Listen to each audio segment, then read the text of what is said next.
말씀은 사무엘상 7장 12절에서 14절 말씀입니다. 사무엘상 7장 12절에서 14절. 제가 가지고 있는 성경 구약 성경 418페이지입니다. 제가 봉독해 드리겠습니다. 사무엘이 돌을 취하여 미스바와 센 사이에 세워 이르되 여호와께서 여기까지 우리를 도우셨다 하고 그 이름을 에벤에셀이라 하니라. 이에 블레셋 사람들이 굴복하여 다시는 이스라엘 지역 안에 들어오지 못하였으며 여호와의 손이 사무엘이 사는 날 동안에 블레셋 사람을 막으심에 블레셋 사람들이 이스라엘에게서 빼앗았던 성읍이 에브론에서부터 가드까지 이스라엘에게 회복되니 이스라엘이 그 사방 지역을 블레셋 사람들의 손에서 도로 찾았고 또 이스라엘과 아모리 사람 사이에 평화가 있었더라. 아멘. 7.8기라는 사자성어가 있습니다. 7번 넘어져도 8번 일어난다라는 그런 의미죠. 시련과 어려움 속에서도 넘어지고 또 넘어져도 포기하지 않고 다시금 일어서고 노력하자라는 것입니다. 이 7.8기의 의미가 담겨있는 본문이 말씀이 바로 오늘 기록되어 있는 오늘 본문입니다. 본문의 배경을 잘 아시는 분들도 계시겠습니다만은 그러나 제가 한 번 더 설명을 드리겠습니다. 이때는 아직 왕이 없던 시대입니다. 사무엘이라는 선지자가 하나님의 말씀을 전하는 그런 시대였고요. 이 사무엘 선지자가 이스라엘을 다스리고 있을 때 블레셋과 전쟁이 일어납니다. 그리고 그 전쟁에서 이스라엘이 승리한 후에 사무엘이 그 장소에 승리한 그 장소의 이름을 하나님께서 여기까지도 오셨다라는 의미를 담아서 에벤에셀이라고 그렇게 부릅니다. 그것이 12절에 그렇게 나오죠. 그 이름을 에벤에셀이라. 원래 그 정확하게 하면 도움의 돌이다라는 그런 의미입니다. 근데 이 에벤에셀이라는 명칭을 사실 우리가 오늘 본문에서 나오는 에벤에셀만은 많이 생각을 합니다. 그렇지만은 이 성경에 보면은 에벤에셀이 여기 말고 이전에 한 군데 더 등장을 합니다. 그것이 어디냐면 바로 사무엘상 4장입니다. 불과 오늘 본문에서 석장 앞인데요. 이 사무엘상 4장을 보면은 오늘 본문에 나타난 전쟁이 아닌 또 다른 블레셋과의 또 다른 전쟁, 그 이전의 전쟁이 등장을 합니다. 그리고 그 전투에서 이스라엘이 진을 친 곳이 바로 에벤에셀인데 그 에벤에셀이라는 곳에서 이스라엘은 그 전투에서는 무참하게 패배를 합니다. 그 전투에서 설상가상 당시 어떻게 보면 제사장에 있는 엘리 제사장의 두 아들들이 그 전쟁터에서 죽게 되고요. 그리고 생명보다 귀하게 여기는 그 언약궤 법궤가 블레셋에게 빼앗기게 되는 그런 일들이 이 시대, 이 사무엘상 4장에서 보면 에벤에셀의 전투에서 벌어지게 되어집니다. 전쟁이 패할 뿐만 아니라 수치를 당한 장소가 바로 에벤에셀입니다. 이 장소를, 그 장소를 모를 리가 없는 그 사무엘이 오늘 다시금 블레셋과 붙어서 전쟁이 일어나서 승리하는 그 장소에 동일한 에벤에셀이라는 이 이름을 붙이더라는 것입니다. 이게 상당한 의미가 있는 것이죠. 사무엘상 4장의 에벤에셀과 오늘 본문에 나오는 사무엘상 7장의 에벤에셀은 지도상에서 완전히 다른 지역입니다. 같은 이름이지만 다른 장소입니다. 흔히 말하는 우리 구미에도 보면은 여기 조금 나가면 이제 봉곡동이 있고요. 또 구미 시내도 보면 봉곡동이 있습니다. 같은 이름이지만 다른 곳에 위치한 것처럼 이 에벤에셀이라는 곳이 같은 이름이지만 원래 하나는 처음에 에벤에셀이라는 사무엘상 4장이 있었고 사무엘상 7장에서는 사무엘이 일부러 그 이름을 붙이는 것입니다. 이 지역에. 앞에 에벤에셀, 사무엘상 4장에 나오는 에벤에셀은 패전의 장소고 부끄러움과 수치의 장소입니다. 그러나 오늘 본문의 에벤에셀은 승리의 장소이고요. 앞의 장소는 다시는 기억하고 싶지 않은 장소라면 오늘 본문에 나오는 이 장소는 우리가 한때 쟀지만은 그러나 포기하지 않고 재도전에서 하나님의 도우심으로 승리하는 그런 기쁨의 장소가 되어지는 것입니다. 이 승리로 이스라엘의 평화가 찾아오고 우리가 온 12절, 14절 끝에 보면 평화가 있었다라고 그렇게 말을 합니다. 이 평화가 있었다라는 이 말은 단순하게 어떤 세상적인 평화, 전쟁이 없었다라는 것을 그 정도의 의미를 뛰어넘는 그런 평화입니다. 오늘 보면은 이 평화는요, 사실 이스라엘에게 말하는 있어서의 평화라는 것은 단순한 어떤 세상적인 평화, 전쟁이 없다라는 평화 정도가 아니라 하나님과 화평을 이루었다라는 영적인 평화를 말을 하고 있습니다. 실제 성경에서 구약시대 성경을 보면은 이스라엘이 평화를 이룬 시기, 이스라엘이 늘 평안한 시기는 어떤 시기냐? 하나님과 늘 화평을 이루었는, 평화를 이루었던 시기가 이스라엘은 늘 평안한 시기였습니다. 반면에 이스라엘 백성들이 늘 시련과 전쟁에 시달릴 때는 어떤 시기였느냐? 왕과 백성들이 하나님을 버리고 우상을 숨기는 그런 시기였다는 것이죠.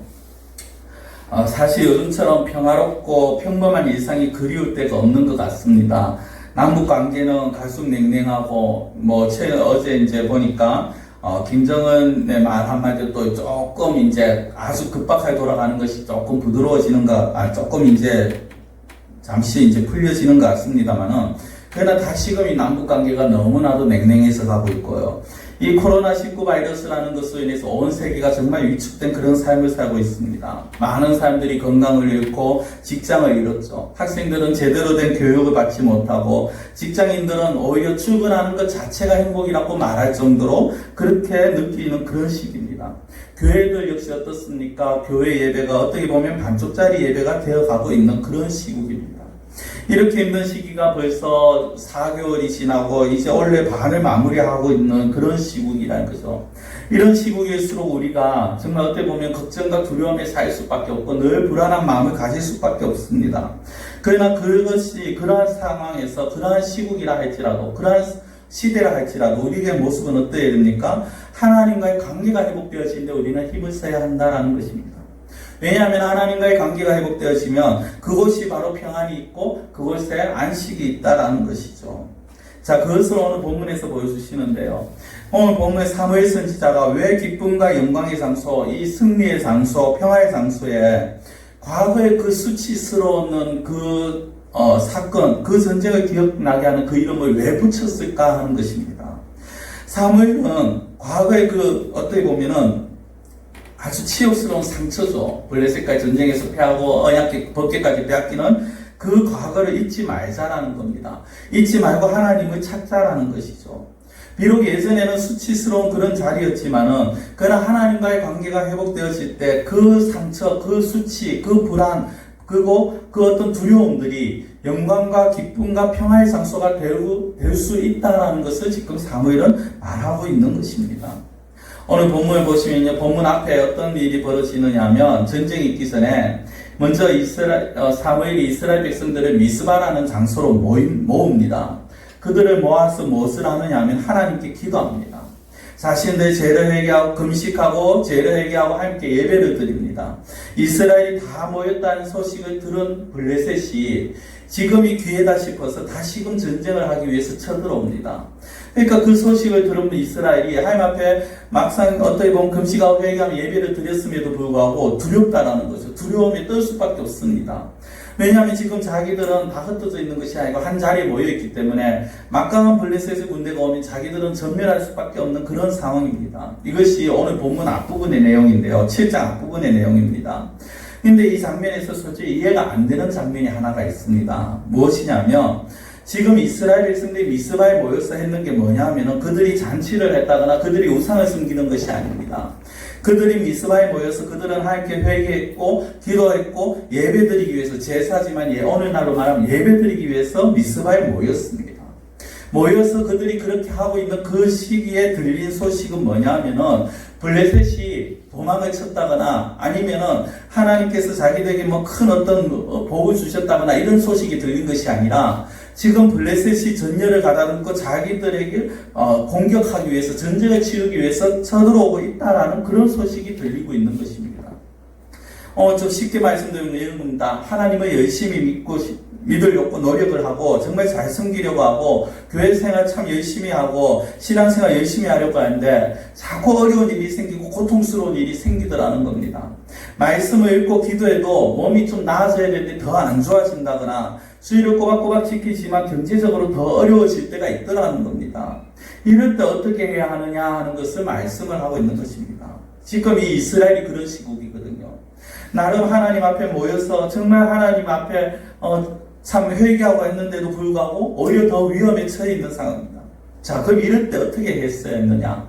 오늘 보면은 우리가 12절부터 읽었습니다만 사실 그 내용은 9절부터 포함이 되는데요. 9절에 보면은 이 사무엘이 젖먹는 어린 양 하나를 가져다가 온전한 번제를 드렸다라고 그렇게 말씀이 나옵니다. 온전한 번제. 온전한 번제라는 건 완전한 제사를 말합니다. 완전한. 이 완전함이라는 것은요, 어떤 의식, 방법, 이게 완전했다라는 것보다 드리는 자들의 마음이 완전했다라는 것입니다. 무슨 말이냐면 드리는 자들의 마음이 온전히 하나님께 향해 있었다라는 것입니다. 특히 누가 지금 합니까? 사무엘이 지금 젖먹는 어린 양 하나를 잡아서 하나님 앞에 제사를 드립니다. 사무엘이 온전한 제사를 번제를 드렸다는 건 사무엘의 그 마음을 하나님께 다했다라는 것입니다.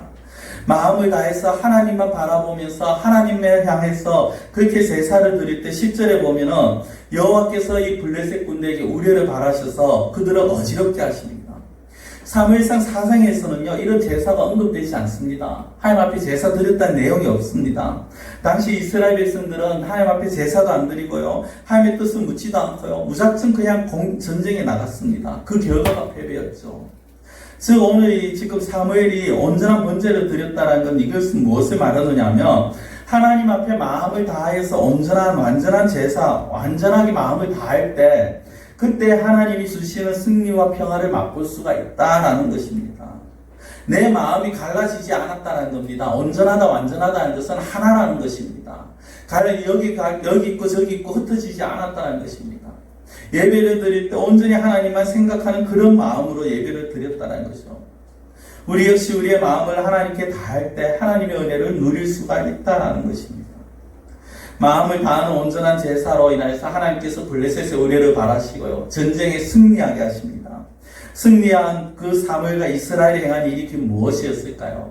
승리했으니까 잔치를 벌입니까? 원래 옛날 보면은 전쟁이 일어나면은 승리한 군사들은 포로들을 끌고 오면서 정말 의기양양하게 그렇게 막 환호성을 받으면서 들어오죠. 그런 모습을 보이지 않습니다.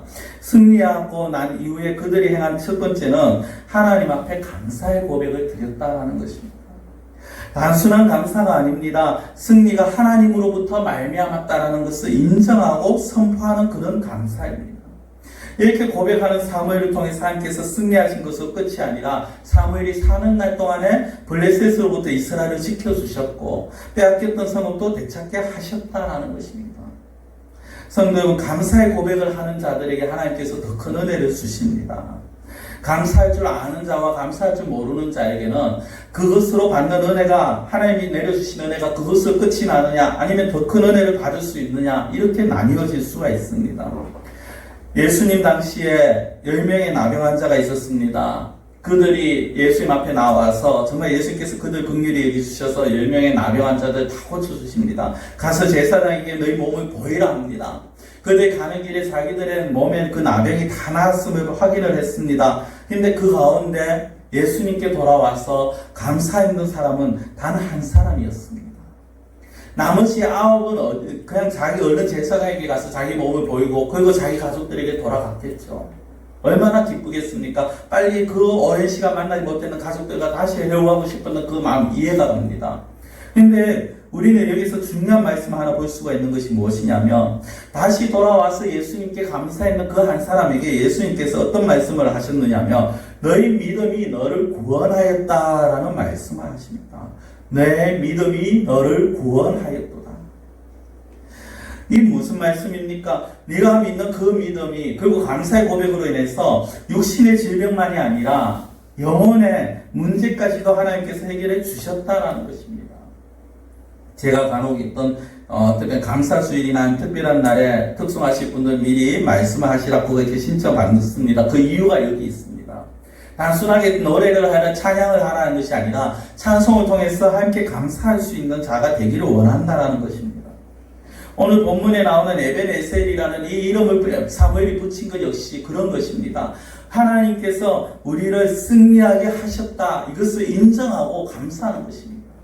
봐라, 우리가 우리 힘으로 이겼다, 우리가 정말 내가 너희들을 잘 다스려서 우리가 이 전쟁에서 승리했다, 이것이 아니라 하나님께서 우리를 도우셨다, 하나님께서 우리를 승리하게 하셨다, 우리가 이긴 것 모든 것이 하나님의 은혜다라는 것을 인정하는 감사라는 것입니다. 감사의 고백을 드렸을 때 이스라엘에게 평화가 있게 되었었다라는 것입니다. 성도 여러분, 앞서 말씀드린 사무엘이 드린 온전한 제사, 그리고 방금 제가 말씀드린 강사의 고백은요, 공통점이 하나가 있습니다. 그 무엇이냐면 시작이 어디에서 시작이 되느냐 하는 것입니다. 그 시작은 바로 하나님을 인정하는 것에서부터 시작이 되십니다. 하나님이 참 신이시고 하나님이 모든 것의 주인이시고 모든 것을 다스리신다는 것을 인정하는 것, 여기에서부터 시작이 되어서야 된다는 것입니다. 우리가 믿음을 말하지만 믿음이 무엇입니까? 바로 신뢰입니다. 정말 의지하는 것입니다. 인정하는 것입니다. 왜 우리가 믿음에 대해서 흔들립니까? 하나님을 인정하지 못하는 자들은 하나님을 온전히 신뢰하지 못합니다. 신뢰하지 못하기 때문에 당연히 하나님의 말씀에 순종하지 못합니다. 순종하지 아니하는 자들은 하나님의 주시는 그 약속들, 그 은혜의 복들을 누릴 수가 없다는 것입니다. 사무엘이 온전한 번제를 드리는 것도요, 하나님이 살아계신 하나님이시여 하나님이 자신들의 주관하시는 분이심을 인정했기 때문에 하나님 앞에 제사를 드린 것입니다.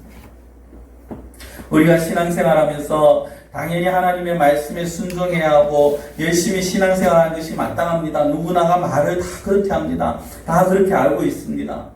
그런데 막상 어떤 문제에 부딪히면은 때로는 순종하기 쉽지 않은 경우들을 만날 때가 있습니다.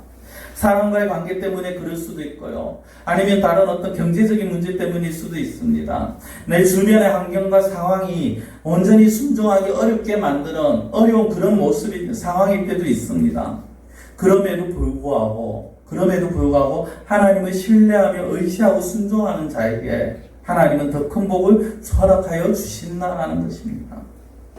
이스라엘 백성들이 하나님 앞에 모였을 때, 정말 그들이 하나님 앞에 제사를 드렸을 때, 회개하며 기도했을 때, 블레셋이 쳐들어왔을 때 그들이 다 뿔뿔이 흩어서 써야 되는 것이 지극히 어떻게 보면 상식적입니다. 자기의 목숨을 부지하려면 흩어서야 합니다. 그럼에도 불구하고 이스라엘 백성들은 모였습니다. 그곳에서 사무엘이 온전히 하나님 앞에 번제를 드렸습니다. 어떤 인간적인 그런 생각, 어떤 인간적인 그런 어떤 마음이 아니라 하나님을 향한 마음, 하나님을 인정하는 마음이 그들을 인도하고 붙들어 주었다는 것입니다. 오늘 본문에 나오는 에벤에셀, 앞서 말씀드린 것처럼 두 번째 에벤에셀입니다. 첫 번째 에벤에셀은 사무엘상 4장에 있었다고 말씀을 드렸죠. 이 두 번째 에벤에셀은 어떤 면에서는 예수님의 부활과 같은 그런 의미를 가지고 있습니다. 무슨 말씀이냐? 첫 번째 에벤에셀은 앞서 말씀드린 것처럼 실패와 두려움의 장소입니다. 그러나 두 번째 에벤에셀은 어떤 장소입니까? 승리와 평화와 기쁨의 장소가 되어집니다. 마찬가지입니다. 예수님의 십자가 죽음을 생각했을 때 그 당시에 그 사람들, 그곳에 있는 사람들은 예수님이 십자가에 죽으심으로 모든 것이 끝이 났다고 생각했습니다. 이제 더 이상 예수님을 따르는 것이 무의미하고 오히려 자기들이 더 위험한 사경에 이를 수도 있다라고 생각을 했습니다. 한마디로 말하면 실패의 그런 예수님의 모습이었습니다. 그러나 어떻게 보면 가장 비참하고 치욕스러운 그 십자가, 그 죽음, 다 끝이라고 생각될 수 있는 그 죽음이지만 그것이 끝이 아니었다라는 거죠. 예수님께서 죽음의 권세, 어둠의 권세, 사망의 권세에 이기시고 다시 살아나십니다. 십자가에 죽으셨다가 다시 살아나신 예수 그리스도를 말미암아 저와 여러분들의 하나님과 평화의 관계를 맺게 되어졌다라는 것입니다. 그러니 이것이 바로 두 번째 에벤에셀이 아니냐는 것이죠. 십자가에서의 죽음은 어떻게 보면 우리의 어떤 모습, 예수님을 만나기 전에 우리의 모습이 바로 첫 번째 에벤에셀이었습니다. 수치스럽고 죄로 인해서 죽을 수밖에 없는 그런 모습이었습니다. 그러나 하나님을 만났을 때, 예수 그리스도를 통하여서 하나님을 만났을 때 우리는 승리와 기쁨을 얻게 되었습니다. 성도 여러분, 사무엘이 드렸던 이 온전한 제사, 완전한 제사, 그리고 감사의 고백은요, 결국은 하나님에 대한 전적인 신뢰가 있었기 때문에 가능한 것입니다. 예수님의 죽으심 역시 다시 살리실 하나님에 대한 신뢰가 있었기에 예수님이 기꺼이 그 길을 가실 수 있었는 것입니다. 사무엘은 하나님께서 도와주실 것이라는 100%의 확신과 신뢰가 있었기 때문에 블레셋이 쳐들어온다는 소식을 듣고도 그 자리에서 흔들림 없이 하나님 앞에 제사를 드리는 그 모습을 보이는 것입니다. 성도는 이처럼 하나님과의 평화를 얻기 위해서, 정말 하나님과 온전한 관계를 유지하기 위해서 과거의 실수, 과거의 아픔, 어쩌면 과거의 실패와 고통을 뛰어넘는 그래서 하나님에 대한 전적인 신뢰가 있어야 합니다. 이 신뢰를 바탕으로 하나님에 대한 하나님을 인정하고 하나님을 전적으로 신뢰하는 이 신뢰를 바탕으로 말씀에 대한 순종이 있을 때 하나님이 주시는 평화를 누릴 수가 있게 되어진다는 것입니다. 우리는 각자의 자리에서 여러 가지 문제들을 만날 수 있습니다. 때에 따라서는 내가 감당하기 힘든 그런 상황들을 만날 때도 있습니다. 어떻게 보면 정말 피하고 싶을 그럴 때도 있습니다. 그러나 그런 때 우리가 가장 기본적으로 생각해야 될 것이 무엇입니까? 하나님을 전적으로 신뢰하자라는 것입니다. 하나님을 온전히 인정하자라는 것입니다. 그 하나님께 모든 것을 맡기자라는 것입니다. 그 하나님을 바라보자라는 것입니다. 그럴 때 하나님께서 저와 여러분들의 마음의 평화를 주실 것입니다. 기도드리겠습니다. 사랑의 하나님 아버지, 오늘 우리가 에베네셀에 대해서 같이 말씀을 나눴습니다. 하나님께서 여기까지 우리를 도우셨다라고 말하는 이 에베네셀이지만 사실은 그 이전에 이 에베네셀이라는 이름은 수치와 치욕과 부끄러움과 고통의 이름이었습니다. 그러나 그 자리에서 다시 한번 하나님을 의지하고 하나님을 인정하고 하나님을 신뢰하며 하나님 앞에 온전한 번제를 드리며 하나님 앞에 감사의 고백이 있었을 때 하나님께서 그 자리를 아버지의 승리의 자리로 만들어 주시고 기쁨의 자리로 만들어 주시고 하나님께서 그 이스라엘에게 하나님 사무엘이 사는 날 동안 평화가 있게 하심을 저희들이 보았습니다.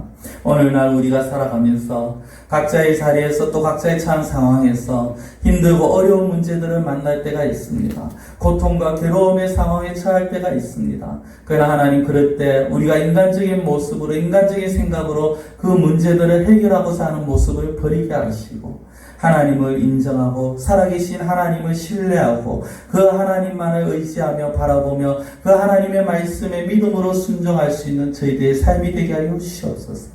그래서 하나님이 주시는 참 평안을 누릴 수 있는 저희들이 되기를 원하옵나이다. 감사하고 예수님의 이름으로 기도드리옵나이다. 아멘.